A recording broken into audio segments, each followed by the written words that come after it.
আসসালামু আলাইকুম। তোমরা যারা ঢাকা সেন্ট্রাল ইউনিভার্সিটি বিজ্ঞান বিভাগ থেকে ভর্তি পরীক্ষা দিবা, তো তোমরা ইতিমধ্যে একদম লাস্ট পর্যায়ে চলে আসছো ভাইয়া। আর ২ দিন পরে তোমাদের ভর্তি পরীক্ষা। তো শেষ মুহূর্তে এসে তোমরা অনেকে মডেল টেস্ট দিচ্ছ, বাট মডেল টেস্টে তোমাদের আশানুরূপ ফলাফল আসছে না। কেউ হয়তো ৪৫, ৫০, ৫৫ এরকম মার্ক পাচ্ছো এবং এই মার্কগুলো দেখে তোমাদের হয়তো হতাশা মনের মধ্যে কাজ করতেছে। তো ভাই এখন আমাদের কি করণীয়? দেখো ভাই, তুমি এখন এই যে পরীক্ষা যারা দিচ্ছ, মেইন কথা হচ্ছে তোমার পরীক্ষা খারাপ হোক বা পরীক্ষা ভালো হোক, তোমরা যারা পরীক্ষায় অংশগ্রহণ করতেছো তারা একদিক দিয়ে তোমরা আগায় আসো। কিভাবে আগায় আসো? দেখো, তুমি এখন পরীক্ষা দিতেছো, পরীক্ষা দিয়ে তুমি কিন্তু বুঝতেছো তোমার আসলে কোথায় গ্যাপ আছে, বা তুমি যেই প্রশ্নটা, সাপোজ এই প্রশ্নে তোমাকে আমি মেইন পরীক্ষা দিলাম, তো তুমি কি করতা, কি ভুলগুলা করতে পারতা, বা যেই ভুলগুলা তুমি করতা ওই ভুলগুলা কিন্তু তুমি এখন এই মডেল টেস্ট এক্সামগুলোতে তুমি ভুলগুলা করতেছো, যার ফলে তুমি পরীক্ষার হলে যাওয়ার আগেই তোমার যে ভুলগুলো আছে সেগুলো তুমি শুধরে নিয়ে আসতে পারতেছো। এবং এক শ্রেণীর স্টুডেন্ট পরীক্ষা যত বেশি পরীক্ষা, দেখো ভর্তি পরীক্ষা ভালো করতে হলে কিন্তু ভাই মাস্ট তোমাকে এক্সাম দিতে হবে, বাট এক্সাম দেওয়ার উদ্দেশ্যটা কি থাকে? তোমার আসলে কোথায় গ্যাপ আছে এটা ফাইন্ড আউট করা, এবং সেই অনুযায়ী তুমি রিভিশন দিয়ে ওই গ্যাপটা ভালো করে পূরণ করা। এইটা হচ্ছে কিন্তু মেন ফ্যাক্ট। তো তোমরা যারা এক্সাম দাও এবং এক্সাম দেওয়ার পরে তোমার যে ভুলগুলো হয় সেগুলো যারা ঠিক করো না, বা তোমার যে গ্যাপগুলো আছে সেগুলো যারা প্র্যাকটিস করো না, তাদের আলটিমেটলি এক্সাম দিয়ে কোনো লাভ নাই। কারণ দেখো, এই যে মডেল টেস্টগুলোতে যারা ১০০তে ১০০ পাচ্ছে, সেও যে চান্স পাবে এরকম কোনো গ্যারান্টি থাকে না। বা একজন ৫০ পারছে, দেখা গেলো পরীক্ষার হলে গিয়ে তো কি করলো, ৫০টা যে ভুল হয়েছে ওই ভুল প্রশ্নগুলো বারবার রিভিশন দিয়ে গেছে, বা ও যতগুলো পরীক্ষা দিছে সেই ভুলগুলো রিভিশন দিয়ে গেছে। তো এরকম যে আছে সে কিন্তু পরীক্ষার হলে গিয়ে খুব ভালো করবে। কারণ তুমি আজকে একটা প্রশ্ন তুমি ভুল করলা, ওই ভুলটা নিয়ে তুমি পড়লা, দেখো একবার তুমি পড়ছো, ভুল হয়েছে জন্য তুমি আরেকবার পড়লা, তোমার রিভিশন ডবল হইলো। তো এই প্রশ্নটা কিন্তু তোমার আরো বেশি ভালো করে মনে থাকবে মেইন এক্সামে। সো যাদের পরীক্ষায় বেশি ভুল হচ্ছে এটা নিয়ে প্যারা খাওয়ার কোনো দরকার নাই। তুমি চেষ্টা করো তোমার যে ভুল যে প্রশ্নগুলো, তোমার যে রং হচ্ছে যে প্রশ্নগুলো, এটার কনসেপ্টটা তোমার ক্লিয়ার আছে কিনা, ঠিক আছে, এটার কনসেপ্টটা তোমার ক্লিয়ার আছে কিনা। তোমার হয়তো কোথাও দুর্বলতা আছে যার ফলে তুমি এখন ভুল করে আসতেছো। তো তুমি যেহেতু এখন ভুল করতে পারছো বা ভুলটা তুমি ধরতে পারছো, এটা তোমার জন্য কিন্তু অনেক বেশি প্লাস পয়েন্ট। কারণ মেইন পরীক্ষার আগে তুমি এই কনসেপ্টটা যদি একবার রিভিশন দিয়ে যাও, তোমার মেইন পরীক্ষাতে কিন্তু এটা তোমার কোনোভাবে ভুল হবে না। সো তুমি যত মার্কই পাও অ্যাটলিস্ট চেষ্টা করো ৫০ মার্ক রাখার, ঠিক আছে, কারণ ৫০ মার্ক মডেল টেস্টে রাখতে পারলে তোমার জন্য কিন্তু ভালো। যারা ৫০ করে পাচ্ছ তাদের জন্য কিন্তু মোটামুটি এটা খারাপ প্রিপারেশন নাই, তোমরা একটু ভালোই আছো। জাস্ট তোমাকে বাকি যে ৫০টা যে টপিক আছে, বাকি যে ৫০টা প্রশ্নের যে টপিকগুলো আছে, এই টপিকগুলো তুমি একটু ভালো করে রিভিশন দিবা, ঠিক আছে। দেখো লাস্ট মোমেন্টে আমাদের কোনো কাজ নাই, জাস্ট আমাদের কাজ কি, রিভিশন দেওয়া এবং এক্সাম দেওয়া। তুমি এক্সাম দিচ্ছ কেন? তোমার নিজের দুর্বলতাটা ফাইন্ড আউট করার জন্য, বা তোমার রিভিশন স্ট্র্যাটেজিটা ঠিক আছে কিনা, বা মেইন পরীক্ষায় তুমি আসলে কোন ভুলগুলো করতেছ তার উপর ভিত্তি করে তুমি কিন্তু এক্সামগুলো দিতেছো। তো তুমি এইখানে তোমার কাজ কি বলো তো? এখানে কাজ হচ্ছে তোমাকে সংশোধন করা। তুমি যে ভুলগুলা করছো এই ভুলগুলো তোমার হচ্ছে সংশোধন করা। তো এটা নিয়ে ভাই প্যারা খাওয়ার কোনো দরকার নেই যে ভাই মার্ক আসতেছে না, সমস্যা নাই। মার্ক আসতেছে না, হয়তো তোমার কোথাও দুর্বলতা আছে এর জন্য মার্ক আসতেছে না, বাট তুমি যতটুকু সময় পাচ্ছ, একদিন হোক বা ২ দিন হোক, এই সময়ের মধ্যে তোমার যে গ্যাপটা আছে বা যেই কারণে তোমার মার্কটা আসছে না, যেই সাবজেক্টে যেই টপিকে তোমার মার্কটা আসছে না, ওইটা তুমি একটু কষ্ট করে রিভিশন দিয়ে দাও। এটাই কিন্তু মেইন উদ্দেশ্য, ঠিক আছে। সো মেইন পরীক্ষাতে তোমার যেন ভুল না হয় এটা তোমার টার্গেট। মডেল টেস্টে ১০০ পাওয়া তোমার টার্গেট না, তোমার মেইন পরীক্ষায় যেন কোনোভাবে তুমি যদি টপ একটা রেজাল্ট করতে পারো এটা তোমার টার্গেট। সো শেষ মুহূর্তে এসে তুমি চেষ্টা করো যে তোমার মডেল টেস্টের মার্কগুলোতে হতাশ না হয়ে বাকি যে প্রশ্নগুলো আছে যেগুলো তোমার ভুল হয়েছে এটা তুমি ঠিক করার, এটা যদি করতে পারো এটা তো তোমার সবচেয়ে বেশি লাভ হবে। তুমি এখন মডেল টেস্ট দিয়ে ৭০ পাচ্ছ, সমস্যা নেই, বাট তুমি যে ৫০ পাচ্ছে সে যদি বাকি ৫০টা প্রশ্ন সহজভাবে বুঝে যায়, এটা কিন্তু সবচেয়ে বেশি লাভবান হবে সে। বুঝতে পারছো? তো এটা প্যারা খাওয়ার কোনো দরকার নাই। তোমরা কম পাচ্ছ যারা, হতাশ হবা না। চেষ্টা করো এই মুহূর্তে একটু রিভিশন দিয়ে মার্কটা বাড়ানোর, বা যে ভুলগুলো হচ্ছে সেগুলো তুমি ভালো করার। আরেকটা বিষয় নিয়ে তোমার কনফিউশন থাকো, সেটা হচ্ছে ভাইয়া হচ্ছে আমাদের আরেকটা বিষয়, যারা এখনো মডেল টেস্ট দিচ্ছ না তোমরা কিন্তু বিপদে পড়বা। কারণ মডেল টেস্ট না দিয়ে তুমি আসলে ওই যে পরীক্ষার হলে কি ভুল করতে এটা তুমি জানবা না। তো যারা এখনো মডেল টেস্ট দাও নাই, তুমি চাইলে আমাদের ডিসি মডেল টেস্টে ভর্তি হইতে পারো। এখনো এক্সাম যেগুলো হয়ে গেছে সবগুলো তুমি দিতে পারবা, ঠিক আছে। আরো বিস্তারিত জানতে হোয়াটসঅ্যাপে যোগাযোগ করতে পারো, আমি সেখানে ডিটেলসটা তোমাদের জানিয়ে দেবো। আরেকটা বিষয়, তোমাদের কয়টা দাগানো উচিত, ঠিক আছে, কয়টা দাগানো উচিত না। তো এটা নিয়ে আরেকটা বিষয়, তোমরা বলতেছো ভাই আমার হয়তো ম্যাথ খারাপ, ঠিক আছে, তোমার হচ্ছে কি বলছো ভাই আমি ম্যাথ পারি না, সাপোজ ম্যাথ পারো না, বা অনেকে আছো কেমিস্ট্রি পারো না, মানে একটা সাবজেক্টে তোমার একটু সমস্যা, একটা সাবজেক্টে সমস্যা।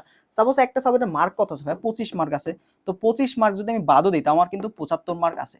তো এই ৭৫ মার্কের মধ্যে আমাকে ভালো করতে হবে। দেখো ভর্তি পরীক্ষায় কেউ যদি দুইটা সাবজেক্ট একটু ভালো করতে পারে, দুইটা সাবজেক্টের মার্ক কত বলতো ৫০, এই ৫০-এর মধ্যে তুমি যদি কোনোভাবে ৩৫ বা হচ্ছে ৩০ প্লাস রাখতে পারো, এটা তোমার জন্য কিন্তু অনেক অনেক বেটার, অনেক বেটার, ঠিক আছে।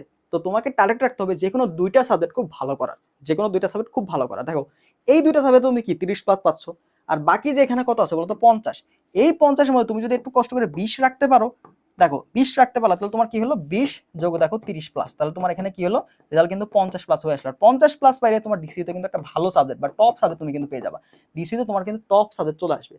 সো যারা এখনো ভয় পাচ্ছ যে ভাই আমার এটা আমি পারতেছি না, তাহলে আমি কি করব, তো কিছু করার নাই, কিছু করার নাই, তুমি জাস্ট ওটা কোনো রকম রিভিশন দিয়ে যাও, আর বাকি যে সাবজেক্টগুলো আছে সেগুলোতে তুমি ভালো করার চেষ্টা করো। তোমার যদি ম্যাথ খারাপ থাকে তো ম্যাথের যে ইম্পর্টেন্ট পার্টগুলো আছে সেগুলো জাস্ট রিভিশন দিয়ে যাও, সূত্রগুলো দেখে যাও, আর বাকি যে 3টা সাবজেক্ট আছে সেখানে খুব ভালো করার চেষ্টা করো।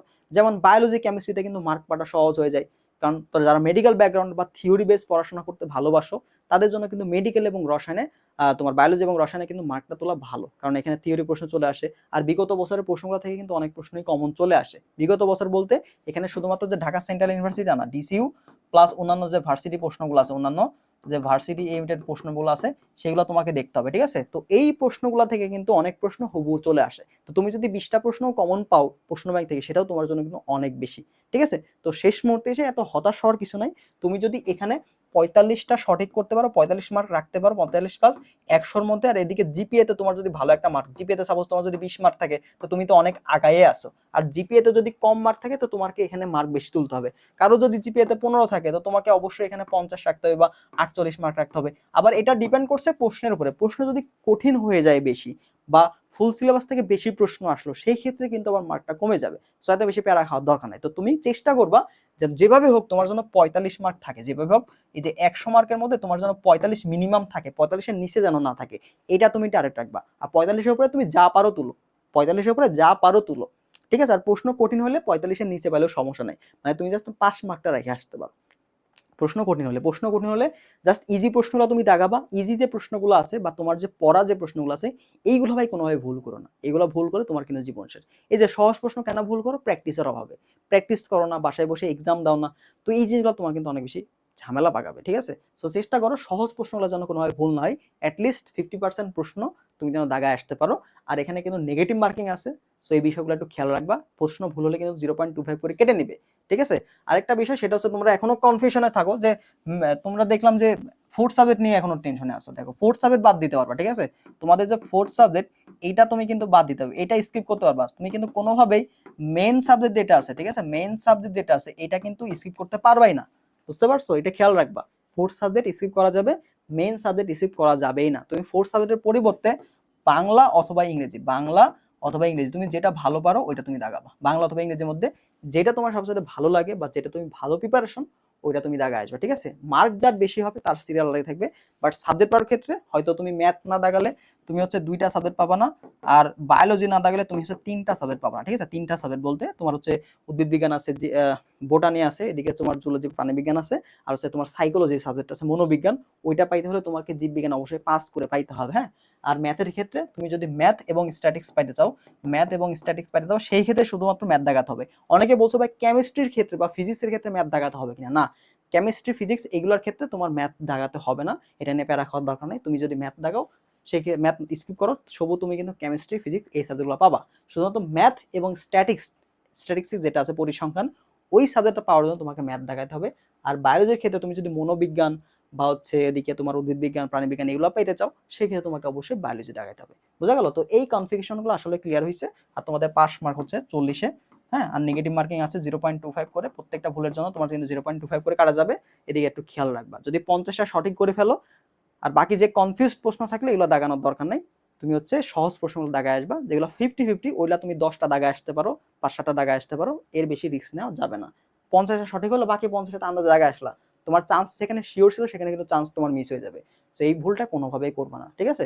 দেখা যায় ঢাকা সেন্ট্রাল বা সাত কলেজ এগুলোতে তোমার পাস করলে মোটামুটি একটা পাশের পর একটু ভালো পারলে দেখা যায় 43, 44, 45 এর পরে সাবজেক্ট চলে আসে। তো এটা বেশি প্যানিক হওয়ার দরকার নেই, প্রশ্ন এখানে এত বেশি কঠিন আসবে না।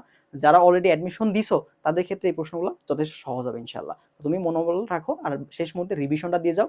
পরীক্ষায় কম মার্ক পেলেও সমস্যা নাই, ভুলগুলো তুমি ঠিক করো, এটা হচ্ছে ফ্যাক্ট। তোমার ভুলগুলো তুমি ঠিক করতেছো না, এটা হচ্ছে মেইন ফ্যাক্ট, ঠিক আছে। তো এই কাজটা তুমি করো, ওকে। তো সবার জন্য শুভকামনা থাকবে, ভালো থাকো সবাই, আল্লাহ হাফেজ।